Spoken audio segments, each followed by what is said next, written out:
નમસ્કાર દોસ્તો, VB news digital ચેનલમાં તમારું સ્વાગત છે। દેશ, દુનિયા અને ગુજરાતના તાજા મોટા અને સૌથી મહત્વપૂર્ણ સમાચાર જાણીએ। મોરબીમાં ગમખ્વાર અકસ્માત, કાર પર કન્ટેનર પલટી જતા ટંકારાના દંપતીનું કમકમાટી ભર્યું મોત। મોરબીના જૂના ઘૂંટુ રોડ પર એક ભીષણ અકસ્માતની ઘટના સામે આવી છે। વળાંક લેતી વખતે એક વિશાળ કન્ટેનર કાર પર પલટી મારી જતા કારમાં સવાર પતિ પત્નીના ઘટના સ્થળે જ મોત નીપજ્યા હતા। આ દુર્ઘટનામાં અન્ય 2 લોકો ગંભીર રીતે ઇજાગ્રસ્ત થયા છે, જેમને સારવાર અર્થે હોસ્પિટલ ખસેડવામાં આવ્યા છે। અમદાવાદમાં ફરતી મહિના ટોળકીથી સાવધાન, ગ્રાહકના સ્વાંગમાં આવી સોનાના દાગીના સાથે રફુ ચક્કર। અમદાવાદમાં જ્વેલર્સને નિશાન બનાવતી ગેંગ સક્રિય થઈ છે। શહેરના ચાંદલોડિયા વિસ્તારમાં આવેલી રાજ જ્વેલર્સમાં ગ્રાહકના સ્વાંગમાં આવેલી મહિલા ટોળકીએ સોનાના દાગીનાની ચોરી કરી હોવાની ઘટના સામે આવી છે। આ સમગ્ર ચોરીની પ્રક્રિયા સીસીટીવી કેમેરામાં કેદ થઈ ગઈ છે। વડોદરાના સેન્ટ્રલ બસ ડેપોમાં યુરિન માટે પણ ₹10ની વસૂલાત, મુસાફરોમાં રોષ। વડોદરાના સેન્ટ્રલ બસ ડેપોમાં શૌચાલયનો ઉપયોગ કરવા માટે યુરિન કરવા પણ મુસાફરો પાસેથી ₹5 થી ₹10 ઉઘરાવવામાં આવતા હોવાનો મામલો સામે આવ્યો છે। શૌચાલય કર્મચારી દ્વારા રૂપિયા માંગવામાં આવતા હોવાનો વિડીયો સોશિયલ મીડિયામાં વાયરલ થતા ચર્ચા અને રોષ ફેલાયો છે। આ વિડીયો એક જાગૃત નાગરિકે બનાવ્યો હોવાનું જાણવા મળે છે। જામનગર શહેરમાં જુદા જુદા વિસ્તારોમાં તાજેતરમાં થયેલી જુદી જુદી 4 બાઇક ચોરીનો ભેદ ઉકેલાયો। જામનગર શહેરમાં છેલ્લા 4 દિવસ દરમિયાન અલગ અલગ વિસ્તારોમાં થયેલી વાહન ચોરીનો ભેદ ઉકેલવામાં એલસીબીની ટીમને સફળતા સાંપડી છે અને 4 નંગ ચોરાઉ બાઇક સાથે એક તસ્કરને ઝડપી લીધો છે, જેના સાગરીતની શોધખોળ હાથ ધરી છે। અમદાવાદમાં બિલાડી પર પથ્થરો મારી ઘાતકી હત્યા કરનારની ધરપકડ, ચોંકાવનારું કારણ આવ્યું સામે। શહેરમાં પશુ પ્રત્યેની ક્રૂરતાની એક એવી ઘટના સામે આવી છે, જે સાંભળીને કોઈપણનું કાળજું કંપી ઉઠે। નવા વાડજ વિસ્તારમાં એક પથ્થર જેવા હૃદયના યુવકે નિર્દોષ બિલાડીને અત્યંત નિર્દયતાપૂર્વક મોતને ઘાટ ઉતારી હતી। આ અમાનવીય કૃત્યનો વિડીયો સોશિયલ મીડિયા પર વાયરલ થતા જીવદયા પ્રેમીઓમાં ભારે રોષ જોવા મળી રહ્યો છે। સમગ્ર મામલે વાડજ પોલીસે ગણતરીના કલાકોમાં મુખ્ય આરોપીની ધરપકડ કરી લીધી છે। સુરતમાં 7 વર્ષની બાળકીની દીક્ષાનો વિવાદ, કોર્ટની દરમિયાનગીરી બાદ મહોત્સવ મોકૂફ। સુરતમાં 7 વર્ષની બાળકીની દીક્ષાને લઈને સર્જાયેલો પારિવારિક અને ધાર્મિક વિવાદ હવે સુરત ફેમિલી કોર્ટ સુધી પહોંચ્યો છે। પિતાએ દીક્ષા અટકાવવા કરેલી અરજી બાદ સોમવારે 22મી ડિસેમ્બરે કોર્ટમાં માતાએ ફોટોગ્રાફ્સ અને દસ્તાવેજી પુરાવા રજૂ કરતા મામલામાં નવો વળાંક આવ્યો છે। હાલ કોર્ટની દરમિયાનગીરી બાદ દીક્ષા મહોત્સવ મોકૂફ રાખવામાં આવ્યો છે। કાલાવડ નજીક ટોડા ગામમાં આવેલા સ્ટોન ક્રશરમાંથી 3 તસ્કરો ₹89,000ના વાયર ચોરી ગયાની પોલીસ ફરિયાદ। જામનગર જિલ્લાના કાલાવડ તાલુકાના ટોડા ગામની સીમ વિસ્તારમાં આવેલા વીરભદ્રસિંહ જયેન્દ્રસિંહ જાડેજાની માલિકીના સ્ટોન ક્રશરમાં ગઈ રાત્રે તસ્કરો ત્રાટક્યા હતા અને હાથફેરો કરી ગયા છે। અમદાવાદમાં પાર્કિંગ બાબતે મહિલા વકીલને શખ્સે લાફા મારી દીધા, સોનાની ચેઇન ગુમ થઈ ગઈ। અમદાવાદના ઘીકાંટા વિસ્તારમાં આવેલી જૂની કલેક્ટર કચેરીના જુડી કોર્ટ કમ્પાઉન્ડમાં કાયદાના રક્ષકો જ આમને સામને આવી ગયા હોવાની ઘટના સામે આવી હતી। અહીં માત્ર પાર્કિંગ જેવી સામાન્ય બાબતે થયેલી બોલાચાલીએ ઉગ્ર સ્વરૂપ ધારણ કરતા એક મહિલા વકીલ પર જીવલેણ હુમલો કરવામાં આવ્યો હતો। આ હુમલામાં મહિલા વકીલ ઇજાગ્રસ્ત થયા હતા અને ઝપાઝપી દરમિયાન તેમની સોનાની ચેઇન પણ ગુમ થઈ હોવાનું સામે આવ્યું હતું। કચ્છ ભચાઉ હાઈવે પર 4 વાહનો વચ્ચે ગોજારો અકસ્માત, માસૂમ બાળક સહિત 2ના મોત। કચ્છના ભચાઉ હાઈવે પર રવિવારે 21મી ડિસેમ્બરે રાત્રે ગંભીર અકસ્માત સર્જાયો હતો।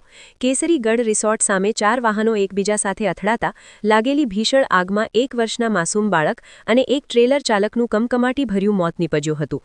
આ અકસ્માતમાં એક દંપતીને ગંભીર ઈજાઓ પહોંચતા તેમને સારવાર અર્થે ભુજ ખસેડવામાં આવ્યા હતા। અમદાવાદમાં તંત્રની બેદરકારીએ પંજાબની યુવતીનો જીવ લીધો, મસમોટા ખાડાને કારણે સર્જાયો અકસ્માત। સ્માર્ટ સિટી અમદાવાદના રસ્તા પરના જીવલેણ ખાડાઓ હવે નિર્દોષ લોકોનો ભોગ લઈ રહ્યા છે।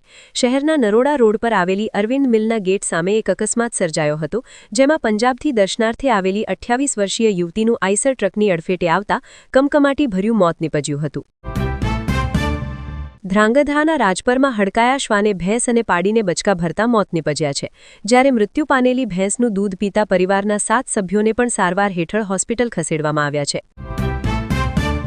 ખેડા જિલ્લામાં અકસ્માતના 4 બનાવમાં 1નું મોત, 4ને ઈજા। ખેડા ધોળકા સવસ રોડ ઉપર મોટરસાઇકલ ફૂટપાથ પર ચઢી રોડ પર પડી જતા બાઇક ચાલકનું માથામાં ગંભીર ઈજા થવાથી મોત નીપજ્યું હતું, જ્યારે નડિયાદ રિંગ રોડ ઉપર મલારપુરા તેમજ રઢુ નજીક સર્જાયેલા અકસ્માતમાં 4ને ઈજા થઈ હતી।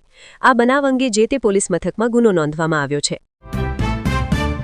મોરબી શહેર જિલ્લામાં દેશી વિદેશી દારૂ અને નશીલા પદાર્થના વેચાણ સાથે યુવાધનને બરબાદ કરવા હવે ડ્રગ્સ માફિયાઓ મેફેડ્રોન ડ્રગ્સના પેડલરોને પણ મેદાનમાં ઉતારી નશાનું નેટવર્ક વિસ્તાર્યું હોવાની હકીકત વચ્ચે મોરબી એસઓજી ટીમે હળવદ મોરબી હાઇવે પર અદાણી સીએનજી પંપ પાસેથી એક શખ્સને 9.48 ગ્રામ મેફેડ્રોન સાથે દબોચી લઈ એનડીપીએસ એક્ટ મુજબ કાર્યવાહી કરી હતી. ભાંગલી ગેટમાંથી વિદેશી દારૂ ભરેલો ટેમ્પો પકડાયો, બુટલેગર ફરાર. ભાવનગર ભાંગલી ગેટ પાસે નિર્મલ પ્લાઝાની પાછળથી નીલમબાગ પોલીસે વિદેશી દારૂ ભરેલો ટેમ્પો પકડી પાડ્યો હતો. દારૂનો જથ્થો મંગાવનાર અને ચોક અને ટેમ્પા માલિક સ્થળ પર હાજર નહીં મળી જતા પોલીસે ત્રણેયને ઝડપી લેવા માટે ચક્રો ગતિમાન કર્યા છે. સૌરાષ્ટ્રમાં જુગાર રમતી 13 મહિલા સહિત 30 પત્તા પ્રેમીઓ ઝડપાયા. રાજકોટ સૌરાષ્ટ્રમાં જુગારની બદીને નેસ્તનાબૂદ કરવા પોલીસ તંત્ર દરોડાઓ પાડી રહ્યું છે.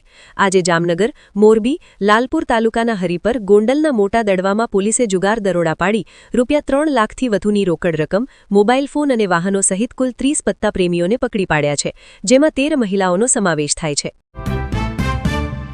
નર્મદા કેનાલના કાંચા કાંસમાં બારેમાસ ગંદકીથી લોકોને ભારે હાલાકી. શહેરના ગોરવા વિસ્તારમાં પંચવટી કેનાલ પાસે આવેલી લક્ષ્મીધામ સોસાયટી ખાતે આજે મોટી સંખ્યામાં રહીશો એકત્ર થયા હતા. રહીશોએ ઢોલ નગારા વગાડી સ્માર્ટ સિટી સંબંધિત બેનરો દર્શાવી મ્યુનિસિપલ કોર્પોરેશન વિરુદ્ધ ખોટા વાયદા અને વચન બંધ કરો જેવા સૂત્રોચ્ચાર કર્યા હતા.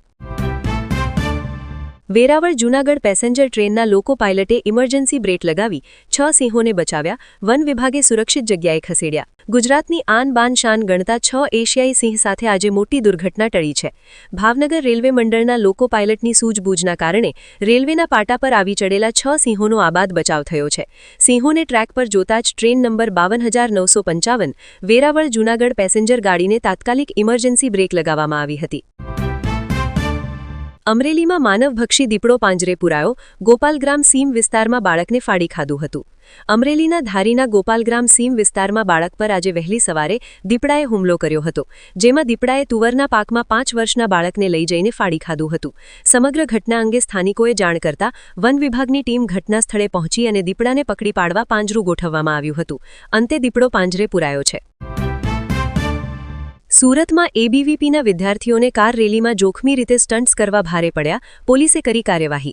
સુરતમાં અખિલ ભારતીય વિદ્યાર્થી પરિષદ એબીવીપીના કાર્યકર્તાઓ દ્વારા કાઢવામાં આવેલી રેલીમાં કાર્યકર્તાઓ જાહેર માર્ગ પર જોખમી સ્ટન્ટ્સ કરતા હોવાનો વિડીયો સોશિયલ મીડિયાના વાયરલ થયો છે. એબીવીપીના કાર્યકર્તાઓએ કાર રેલી દરમિયાન સ્ટન્ટ્સ કરીને ટ્રાફિક નિયમોનું ઉલ્લંઘન કરવાને લઈને પોલીસે ગુનો નોંધીને 2 કાર કબજે કરી છે.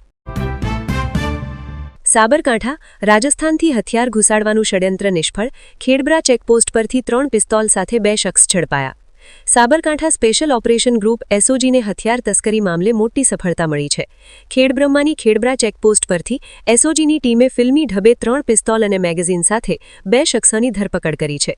એટીએસ ચાર્ટરની કામગીરી દરમિયાન પકડાયેલા આ હથિયારો રાજસ્થાન તરફથી લાવવામાં આવતા હોવાનું સામે આવ્યું છે.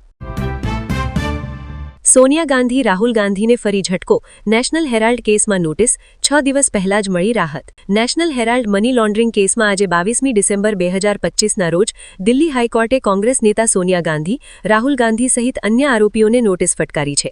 અગાઉ આ કેસમાં રાઉસ એવેન્યુ કોર્ટે રાહુલ ગાંધી અને સોનિયા ગાંધી વિરુદ્ધની ચાર્જશીટ પર એક્શન લેવાની સ્પષ્ટ મનાઈ ફરમાવી હતી. ત્યાર પછી આ મુદ્દે એન્ફોર્સમેન્ટ ડાયરેક્ટરેટે આ મનાઈને દિલ્હી હાઈકોર્ટમાં પડકારી હતી. ભાજપાએ એક જ પરિવારના 6 ઉમેદવાર ચૂંટણી મેદાનમાં ઉતાર્યા, 6એ 6 હાર્યા. મહારાષ્ટ્રમાં ગજબ ખેલ. મહારાષ્ટ્રના સ્થાનિક સ્વરાજ્યની સંસ્થાઓની ચૂંટણીમાં ભારતીય જનતા પાર્ટીએ એકતરફી પ્રભુત્વ જમાવ્યા હોવા છતાં નાંદેડ જિલ્લાની લોહા નગરપાલિકામાં પક્ષને કારમો પરાજય સહન કરવો પડ્યો છે. ભાજપે અહીં પરિવારવાદનો દાવ ખેલતા એક જ પરિવારના 6 સભ્યોને ટિકિટ આપી હતી, પરંતુ અજીત પવારની આગેવાની હેઠળની રાષ્ટ્રવાદી કોંગ્રેસ પાર્ટી એટલે કે એનસીપીએ આ 6એ 6 ઉમેદવારોને હરાવીને ભાજપાના ગઢમાં મોટું ગાબડું પાડ્યું છે. ખાસ વાત એ છે કે અજીત પવાર પોતે દેવેન્દ્ર ફડણવીસ સરકારમાં નાયબ મુખ્યમંત્રી છે અને મહાયુતિ ગઠબંધનનો હિસ્સો છે. તેમ છતાં લોહામાં બંને પક્ષો વચ્ચે કાંટાની ટક્કર જોવા મળી હતી. અરવલ્લીની પહાડીઓ અને જંગલો બચાવો, આવતીકાલે ખેડબ્રહ્મામાં ચૈતર વસાવાનું જનસંમેલન, આંદોલનની ચીમકી. અરવલ્લીની ગિરિમાળાઓ અને જંગલોના સંરક્ષણ માટે આવતીકાલે મંગળવારે ઉત્તર ગુજરાતમાં વિરોધનો સૂર બુલંદ થશે. આમ આદમી પાર્ટીના ધારાસભ્ય અને આદિવાસી નેતા ચૈતર વસાવા દ્વારા 23મી ડિસેમ્બરે ખેડબ્રહ્માના ખરોજ ખાતે એક વિશાળ જનસંમેલન અને ચિંતન સભાનું આયોજન કરવામાં આવ્યું છે.